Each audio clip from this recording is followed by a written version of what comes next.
I know you're used to seeing the twins up here, but we have a triplet actually. Which is Robert Letuli now, part of the Letuli family. Robert actually wanted out of his own heart to sing with us today. He volunteered, so I was like, a willing heart, why deny a willing heart, right? So Robert's going to help sing with us. The song is called Same God. It's a God that has been the same. His plan of salvation, His plan of mercy and grace, it's the same from the Old Testament to the New Testament, and even till now, and in the future. Amen? The same God who created the heavens and the earth, is the same God that's with you now.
same God. You are the same God. You were a healer then. You are a healer now. You are the same God. You are the same God. You were a Savior then. You are a Savior now. You are the same God. You are the same God. Oh God, my God, I need you. Oh God, my God, I need you now. How I need you now. Oh, oh, salvation, I'm standing on your faithfulness. On your faithfulness. Oh God, my God, I need you. Oh God, my God, I need you now. How I need you now. Oh rock of ages, I'm standing on your faithfulness.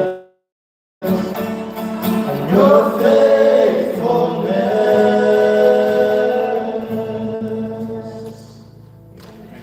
In Jesus' name, amen.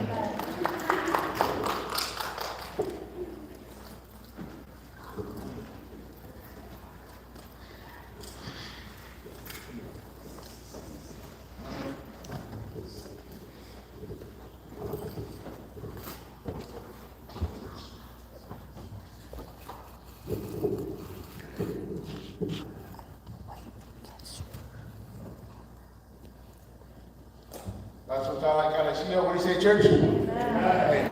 Amen. Thank you, boys, deacons, for that beautiful song meditation. You know, that's my prayer right now. I call upon the God of Jacob, the God of Isaac, and the God of Abraham to help me with this message.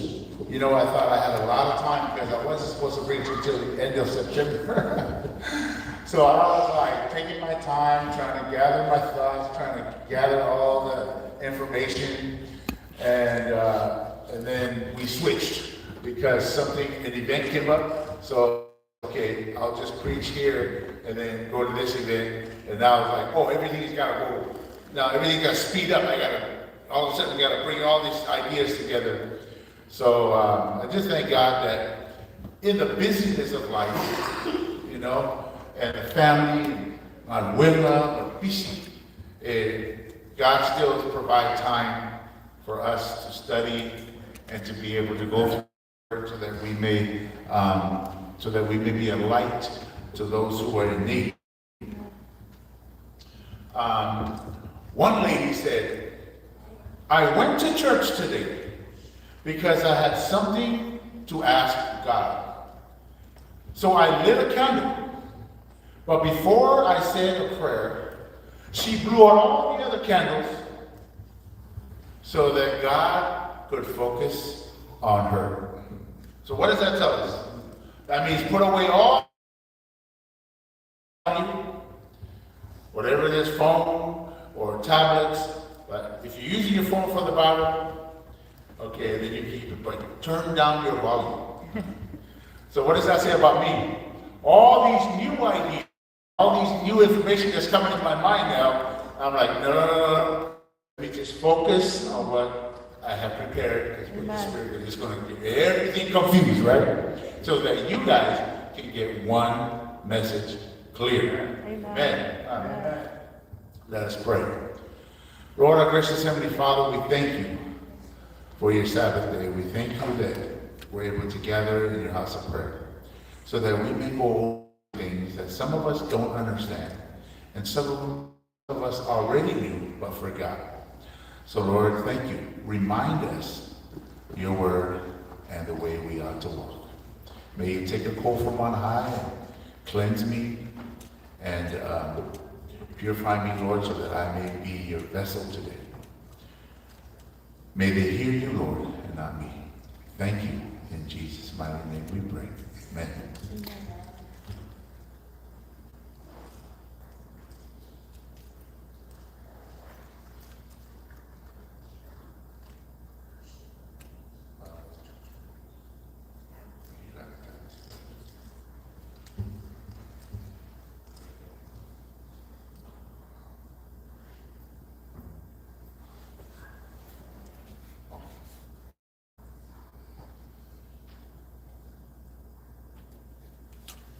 Yeah, no, you do it. I don't want to. I give up. Okay, so our scripture reading again that we missed today. Let us read together Genesis 1, verse 1 and 2. In the beginning, God created the heavens and the earth. The earth was without form and void, and darkness was on the face of the deep. And the Spirit of God was hovering over the face of the water. Amen. Now, we have been journeying together on this journey on the fundamental. We've already discussed the Bible and how the Bible is reality, how it fits in our lives, and not only it was in the past from the disciples in the time of Jesus and Abraham. It speaks to us now, and not only now, it reveals what's going to happen in the future and what's going to come. Now, we talked about the Trinity, right? So the Trinity, how the three God in one, right? There's three different personas: God the Father, God the Son, and God the Holy Spirit. And we've already discussed those two. Now we are at the sixth fundamental, which is the creation. Oh, this is a fun one. So I titled our message this morning, In the Beginning, God. Now in the Samoan translation, it doesn't start with, in the beginning, God. It says, I was like, it doesn't make sense, so I'm just going to translate it here. In the beginning, God. How's that? In the beginning, it was God and no other. No one else. Nothing. It is God. So that's our title of our message this morning. Genesis 1:1. In the beginning, God created the heavens and the earth. In the sixth fundamental, God is creator of all things. It is revealed in Scripture the authentic account of his creative activity. In 6 days, in 6 literal days, as some people say,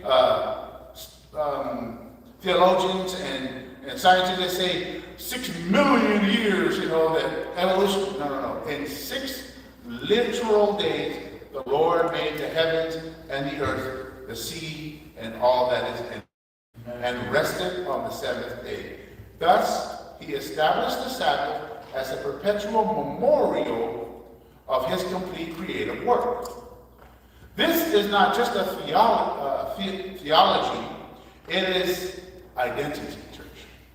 It tells us who we are and why we worship God. If we misunderstand creation, we misunderstand our relationship with God. Probably. John 1:1. Now you just read it earlier. This is our time. In the beginning was the Word, and the Word was with God, and the Word was God. He was in the beginning with God. Children, follow along with me. I brought something for you to look at. So you got it. All things were made through him, and without him nothing was made that was made. In him was life, and the life was the light of man. And the light shined in the darkness, and the darkness did not comprehend it. So, children, let's read Psalms 33, and 33, 6 and 9. Begin. The word of the Lord, the heavens were made, and all the hosts stand by the breath of his mouth. Verse 9. For he spoke, and it was done. He commanded, and it stood fast. Amen. Ellen G. White says, The creative energy that called the world into existence, not just one world, worlds into existence, is in the Word of God. This Word imparts power. It begets life. Every command is a promise. And that's why I said before, when Jesus said, I will die and 3 days later I will resurrect. Because God's Word is a promise. Jesus said it, there's power behind that, and it happened. Powerful. So, here is the order of creation. We're going to go through it. That's why I need you guys to read. First day was the creation of light separated from darkness, which was day and night. This is your scripture reading? All right, let us read. Then God said, let us be light. And there was light. And God saw the light, and it was good. And God divided the light from the darkness. So God called the light day, and the darkness called night. So evening and morning were the first day. So what was the first day? The evening and the morning. Not morning until night is the day. No, it's evening and morning. Read the scripture. Amen?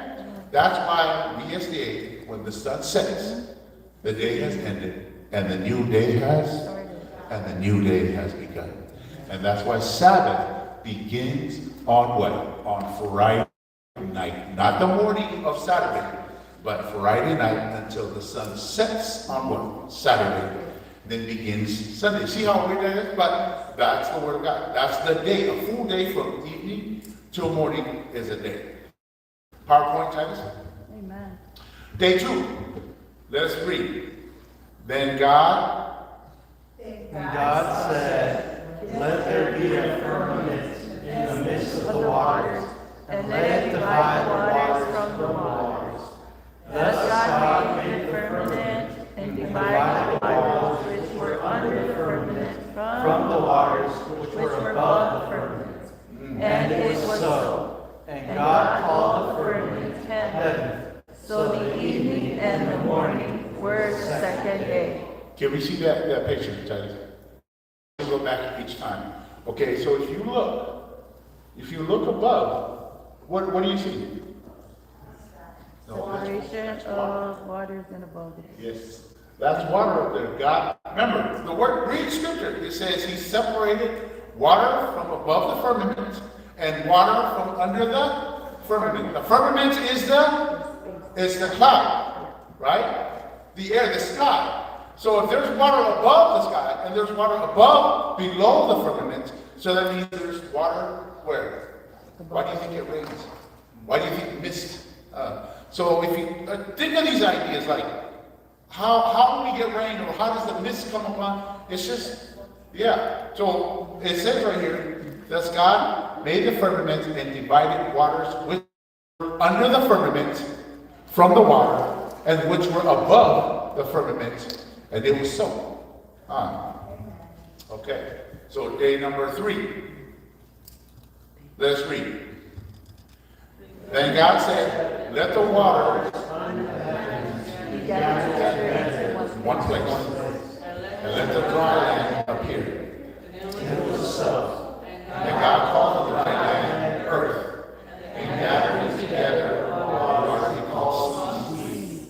And God saw that it was good. Then God said, let the earth bear forth grass, and herb that yields seed, and the trees that according to its time, whose seed is itself on the earth, and it was so.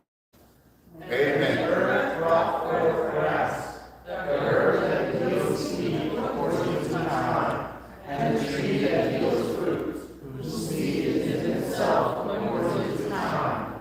And God saw that it was good. So the evening and the morning were the third day. Put it back to our picture, please. So, now God said, let all the water gather in one place, and he said, let there be land. So water separated and land came about. Then the water brought forth fruits, right? And then, so if you think about it, God created the oceans, the vast sea, and the waters. So I was thinking about that, man, how big is the ocean? How much land does the ocean cover? Does anybody know? 75. About 70% of the earth is covered with the ocean. So, but how deep is it? Go back to the other one, Titus. We don't know. See how deep the ocean is, kids? It doesn't look deep here because you see the boat looks kind of big. They're just showing you the idea of where the boat's where it's at, right? From where the top and the bottom is. So right there, see where it says the trench at the bottom there? Okay, that they say it's about a little over than 36,000 feet. That's deep, right? 36,000 feet. This is only maybe 70 feet right here, or 60 feet from here to that ceiling. So 36,000, you have an increase of 100 here. And I don't think submarines, military submarines, can go that far, right? Nope, they can't. Because you know what, it was funny, I saw a Facebook or a video that they said the only submarine that was reported to go deep was the one in Russia, I think it was Germany, right? But the U.S. didn't want to beat that because there's reasons why. They said the lower you go, the more pressure, and then you have to keep repairing the submarine. But instead of having something that can go deep, they have a submarine that'll stay about okay level, but have missiles that'll fly anywhere in the deep of the sea, right? So they're focusing on the attack. But anyways, I just want to bring that amazing fact about how deep the ocean is and how great what God has created for us. Day 4, let's go. And God said, "Let there be lights in the firmament of the heavens, to divide the day from the night. And let them be signs of the seasons, for the days and the years. And let them be light in the firmament of the heavens, to give light on the earth." And it was so. Then God made 2 great lights, the greater light to rule the day, and the lesser light to rule the night. He made the stars also. God set them in the firmament of the heavens to give light on the earth, and to rule over the day and over the night, and to divide the light from the darkness. And God saw that it was good, so that evening and morning were the 4th day. So what did God create here? The moon, the sun, the stars, the vast galaxy. Next PowerPoint. How many stars are in a galaxy? Millions. Billions, they say. How many galaxies are in the universe? Billions. Billions. Could you count that? Wow. And God did this in what? One day. With just His word. He said, let there be juniper. All over the place. Wow. Well, what a powerful God, man. Just kind of give you an idea of what God created in the first day. And then what else did He create? He made seasons. Now we get snow, and we get rainy seasons, we get the heat. Why? Because now the sun moves a certain way in the atmosphere, in the space, which gives us all these different. Wow, man, I'm just like amazed at this. So all these new ideas that comes to my head. Okay, day number 5. Sorry.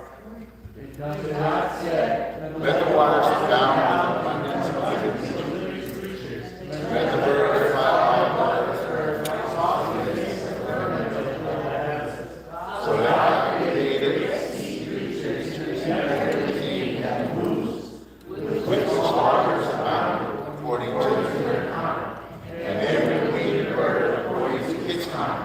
And God saw that it was good. And God blessed them, saying, "Be fruitful and multiply, and fill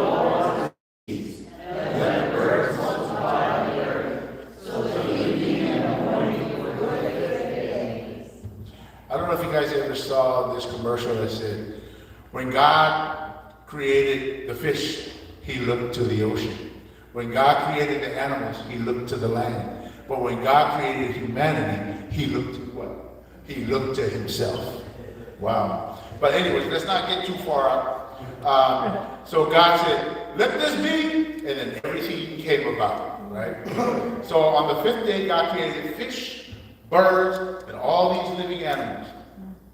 This is the air and the water, okay? Now, day 6.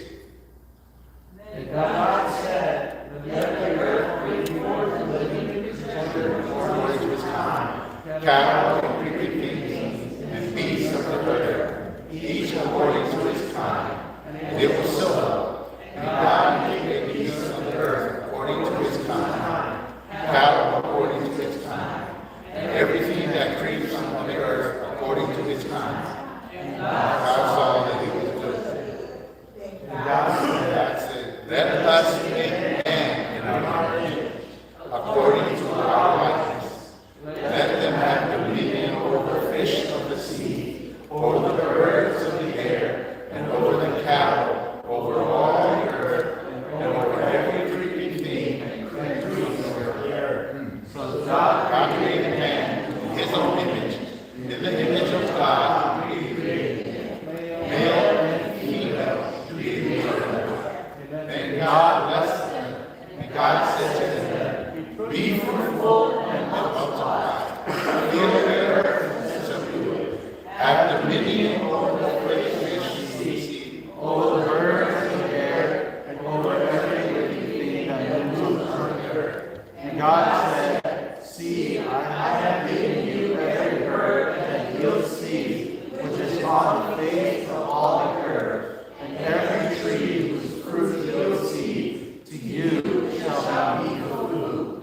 Also to every beast of the earth, to every bird of the air, and to everything that creeps on the earth, in which there is life, I have given every green herb for food. And it was so. And God saw everything that he had made, and indeed it was very good.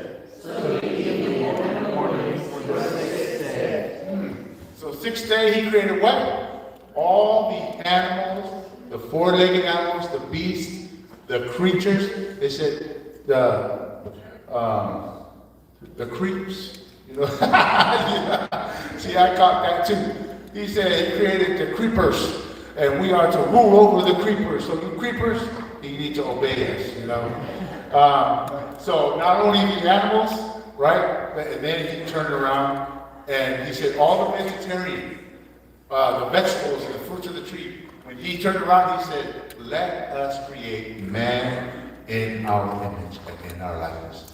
And then he said to man, go, tend, go take care of what I've created. Amen. So a new idea came to my mind. I just wanted to mention this. When God given you something to do, a position,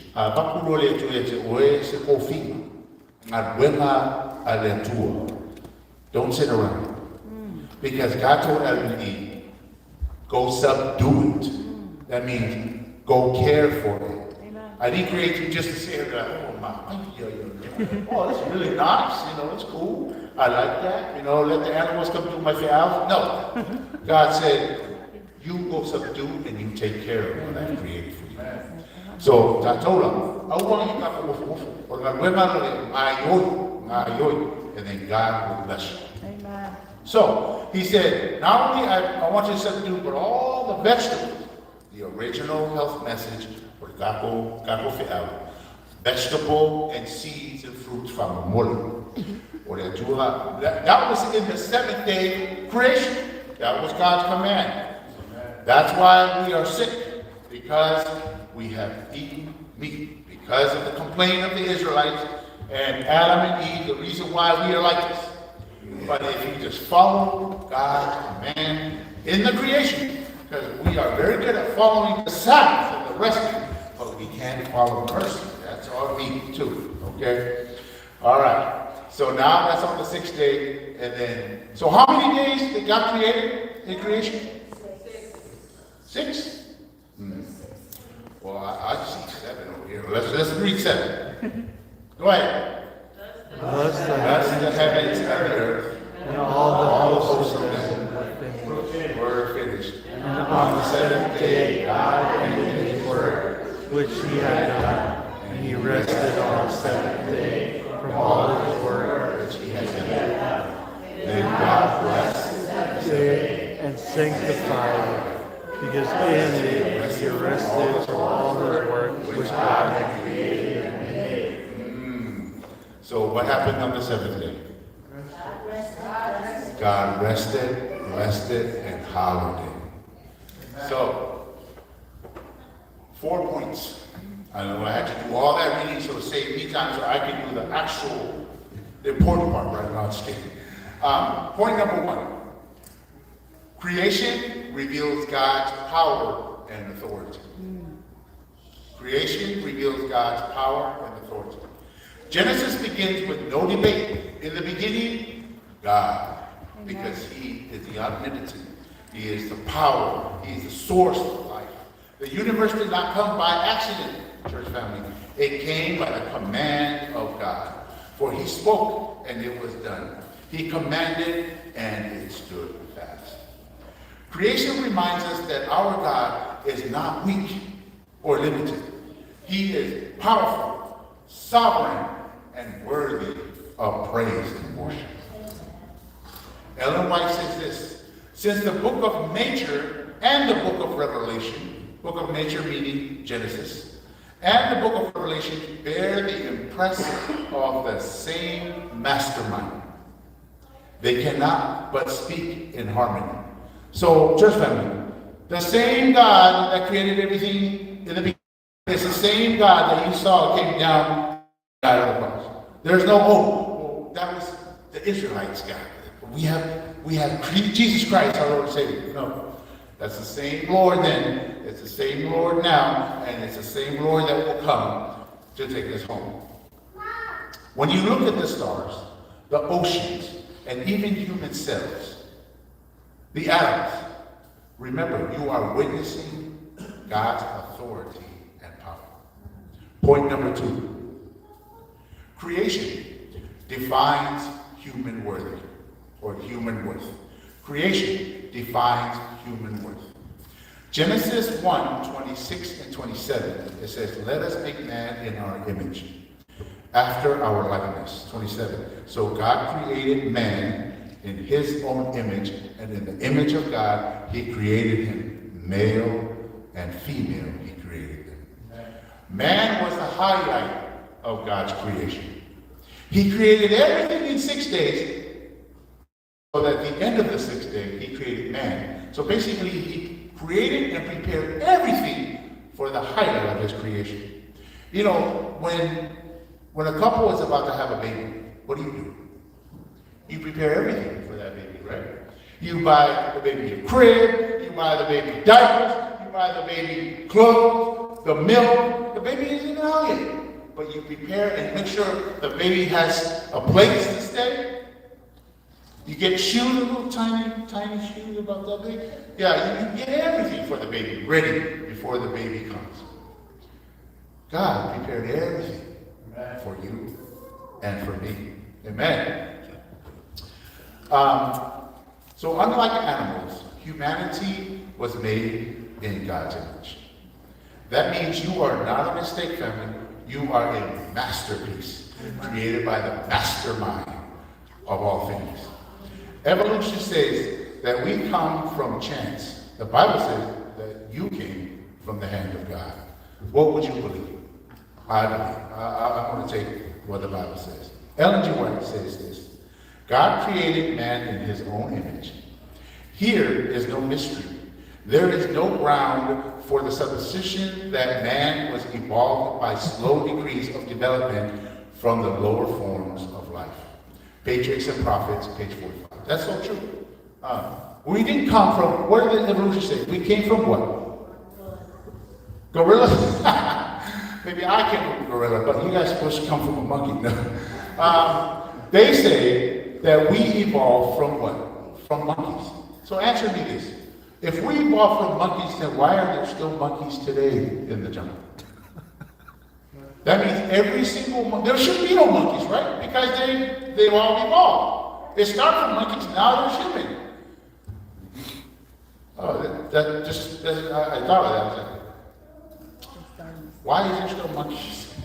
So let's dig in a little deeper, right, about this point.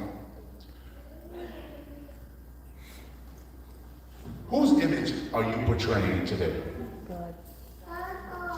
Because if God created us in His image, whose image are you portraying today? Why today? Okay, follow me here.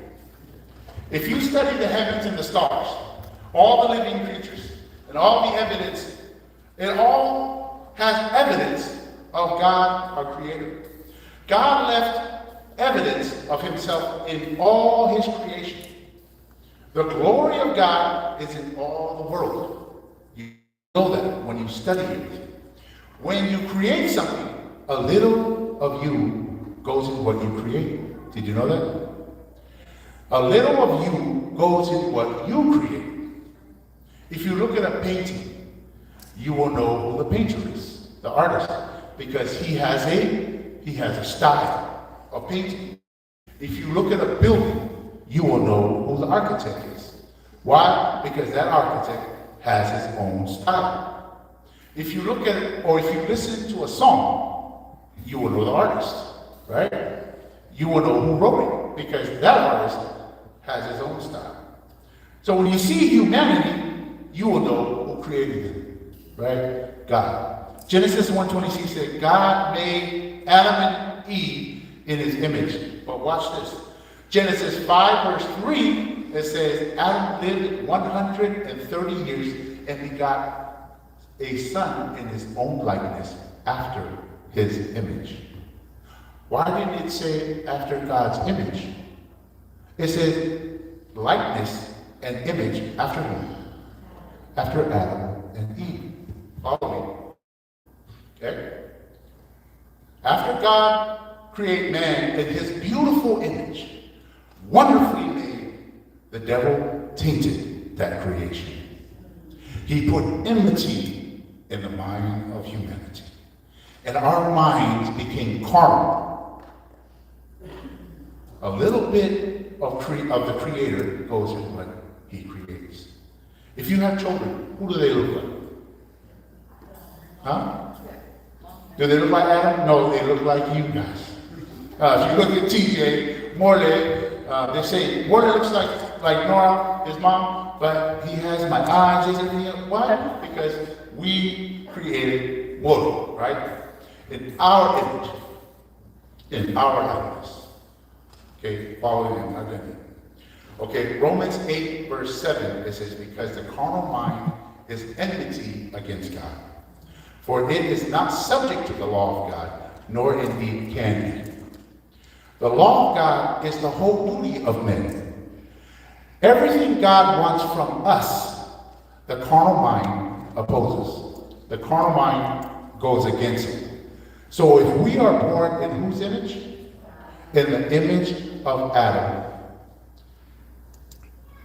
That's why we reflect Adam. When Adam sinned, when was the first sin in the universe? In the Garden of Eden. It wasn't with Adam. Sin was came about before Adam. Sin is sin whether it's Adam or Lucifer. The sinful image became with Satan, which means there are two images in the world. Image of God and the image of Satan. And let me give you scriptures. Jesus told the Pharisees in John chapter 8 verse 44, he says, you are your father the devil, because the Pharisees were trying to kill Jesus. So Jesus told them, you are your father the devil, and desire of your father you want to do. He was a murderer from the beginning. Why would Jesus say you are your father's image? Because They now have, they have tainted, now they have a new image. They no longer resemble God. Okay? They have inherited that form of devil, which is sin, through their father, Adam. So there's two images today in the world. God's image, which I see in you, and the devil's image, which I see in you. 2 Corinthians, even in the church. Yes, the devil is in the church, because Judas was in the church when the disciples were Jesus. 2 Corinthians 5:17, it says, therefore, if anyone is in Christ, he is a new one. He is a new creation. What? Why would we need a new creation? I thought we were already created from God in the beginning. Why is there now a new creation? Old things have passed away. Behold, all things have become new. It speaks of a spiritual transformation where a believer's life is renewed through Christ, symbolizing a spiritual rebirth. Because we were all born through Adam and Eve, the carnal mind, which now no longer image to God, but we are image of who? We're image of our Father, which is Adam and Eve. And move from the life dominated by the old self, which is the carnal mind, to transform by the Holy Spirit into the likeness, which is the image of God. Amen. 1 Corinthians 15:45, it says, and so it is written, the first man, Adam, became a living being.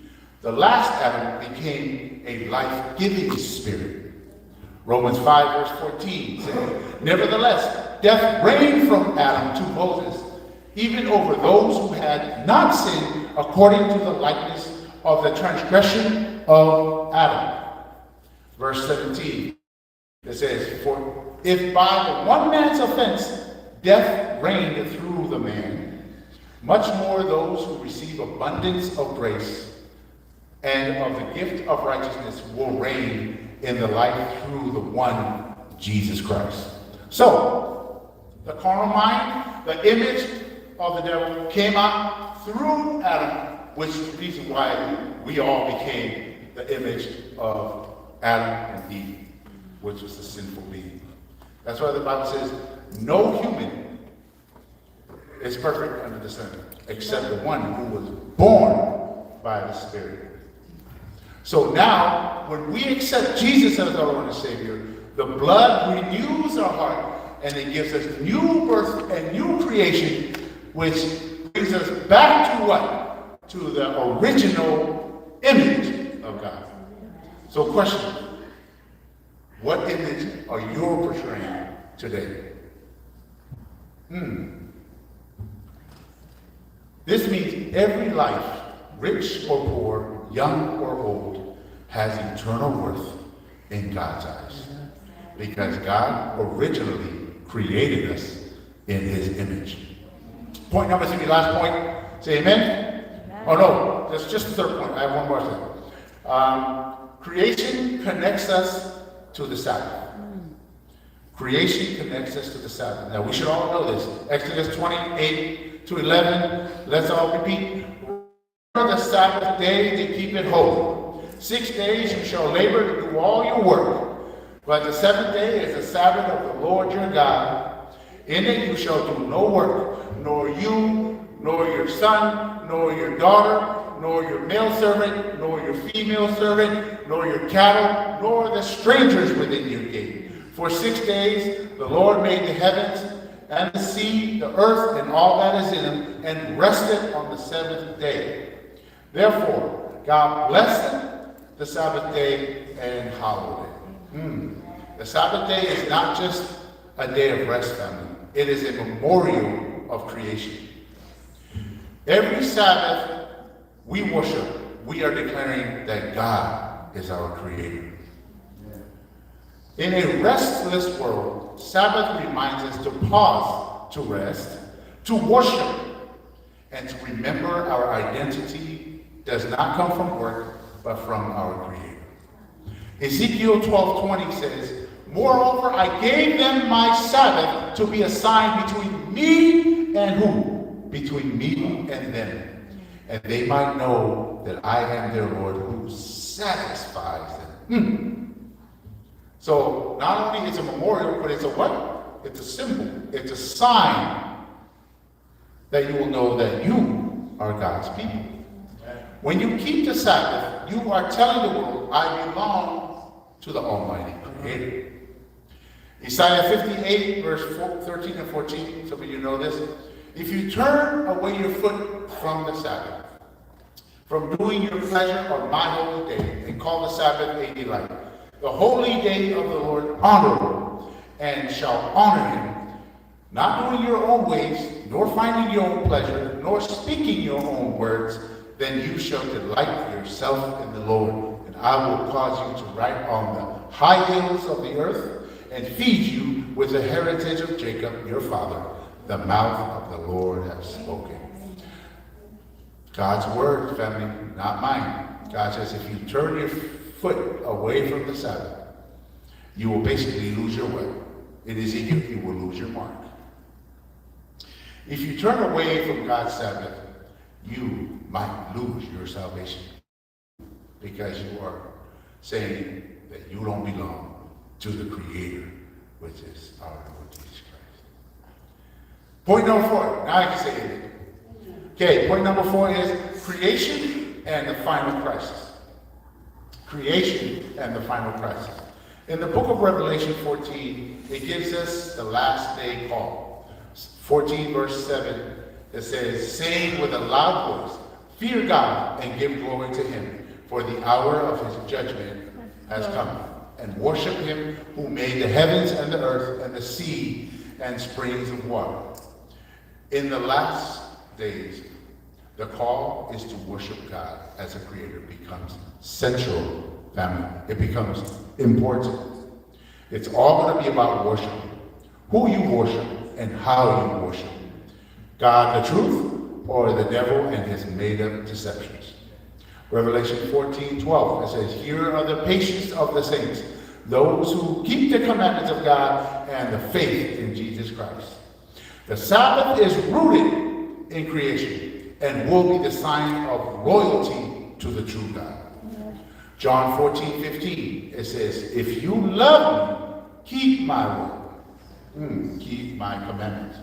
Ellen G. White says, in the order to be prepared for the judgment, it is necessary that man should keep the law of God. That law will be the standard of character in the judgment. Great Controversy, page 436. To stand faithful in the last days, family, we must worship the Creator and honor his Sabbath by keeping his laws. Amen. Beloved, the doctrine of creation is not just about beginning. It's about our identity, our worship, and our destiny. So, conclusion, going over everything that we went through, just in case you forget, it reminds us of what? It reminds us of God's power.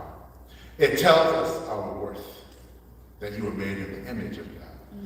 It connects us to the Sabbath. It prepares us for the final test of loyalty. So let us join our Creator by all repeating this verse. Ready to begin. You are worthy, O Lord, to receive glory and honor and power. For you created all things, and by your will they existed and were created. Revelation 4, verse 11. Will you today reaffirm your faith, family, in the God of creation? Will you honor him not only with your lips, but with your life, with your finance, and with your Sabbath and your worship? Don't answer. You can answer that privately in your heart. So, with that being said, let us rise. Amen. So we can end our service with the hymnal that's on the board.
Father, we thank you that in the beginning you created the heavens and the earth. We thank you for restoring us in your image, original image, for giving us the Sabbath as a memorial of your power, and for the hope of restoration through Jesus Christ. As we live in the last days, help us to stand firm in worshiping you, our Creator and our Redeemer. May our lives testify that we belong to you. May our words testify and speak that we belong to you. May you bless your people here and those who weren't able to make it. In the mighty name of Jesus and all God's people say.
I was actually leaving everything. I don't know why. I guess because of the different zooms. What's 100?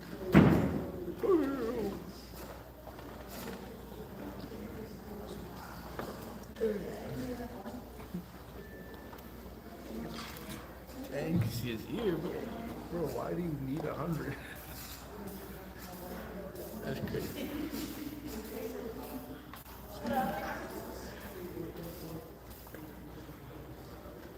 What we doing? Playing the game? Oh, we need this. Filter, right? Yeah.